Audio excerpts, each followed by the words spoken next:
जब से मैं बिहार आया हूँ, गांव में गया हूँ, मैं घूम कर जो देखा मैंने, उसके आधार पर कह रहा हूँ कि बिहार में शराबबंदी कहीं लागू है ही नहीं। ये तो शराबबंदी सिर्फ सरकारी फाइलों में, नेताओं के भाषणों में लागू है। शराबबंदी के नाम पे शराब की दुकानें बंद की गई हैं, घर घर शराब बिक रही है। जो घटना कल की है, ये तो दुखद है, बहुत दुखद है। लेकिन इसी छपरा में 1.5 साल पहले करीब 70 से ज़्यादा लोगों की दुखद मृत्यु हुई थी। कोई बिहार का ऐसा जिला नहीं है, कोई ऐसा पंचायत नहीं है जहां पर जहरीली शराब से लोगों की मृत्यु नहीं हुई है। कुछ रिपोर्टेड हैं, बहुत घटनाओं का रिपोर्ट भी नहीं हुआ है। मृत्यु जब एकदम एक तरह से एक्सट्रीम घटना है, लेकिन सामान्यतः जो घटिया क्वालिटी की शराब है, जो शराब माफिया जहरीली शराब या गलत शराब जो बेच रहे हैं ये लोग, इसके पीने से लोगों के स्वास्थ्य पर, उनके लिवर पे जो असर हो रहा है, इसकी तो कोई चर्चा ही नहीं हो रही है। ये जो घर घर बिकने वाली शराब है, कहीं ना कहीं बिहार की सरकार को ये समझना होगा कि आप शराबबंदी के नाम पर दुकान बंद किए हुए हैं, हर घर में शराब बिक रही है और जहरीली और गलत शराब बिक रही है।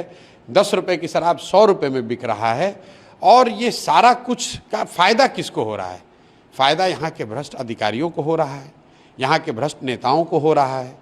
और जो बहुत बड़े पैमाने पर शराब माफिया है यहाँ पर, जो इस शराब के धंधे से 15 से 20 हज़ार करोड़ रुपया कमा रहा है, ये लोगों की मिली भगत है, जिन्होंने एक ये भौकाल खड़ा किया हुआ है कि शराबबंदी पब्लिक चाहती है, अगर शराबबंदी के खिलाफ बोलिएगा तो वोट नहीं मिलेगा। इसीलिए जनसुराज में हम पहले दिन से कह रहे हैं कि भाई वोट मिले या ना मिले, शराबबंदी का निर्णय बिहार के पक्ष में नहीं है, बिहार की जनता के पक्ष में नहीं है। इससे पहली बात कि कहीं शराबबंदी है नहीं, घर घर में शराब बिक रही है और इस तरह की स्पूरियस लिकर से, जहरीली शराब के पीने से लोगों की मृत्यु हो रही है, उनके स्वास्थ्य को हानि हो रही है। सरकार का बिहार जैसे गरीब राज्य का हर साल 15 से 20 हज़ार करोड़ का नुकसान हो रहा है और ये पैसा अधिकारी, नेता और शराब माफिया लूट रहे हैं। और इतनी दुखद मृत्यु के बाद सरकार की ओर से, सरकार के मुखिया नीतीश कुमार वहाँ जाएंगे तक नहीं। पिछली बार करीब 70 लोगों की मृत्यु जब छपरा में हुई, इसी जिले में, तो सरकार की ओर से कोई गया भी नहीं।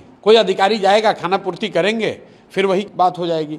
पूर्वी चंपारण में घटना हुई है, कोई बिहार का जिला नहीं है जहां ये घटना नहीं हुई है। सरकार में जो लोग हैं, जो भ्रष्टाचार से इसके जरिए पैसा कमा रहे हैं, उन पर लगाम लगाने का एक ही तरीका है, इस फर्जी शराबबंदी के कानून को हटाया जाए। शराब अगर बिकना है तो उसको रेगुलेटेड तरीके से बेचा जाए, ताकि कम से कम लोग गलत शराब ना पिए, किसी की मृत्यु ना हो और शराब माफिया को रोका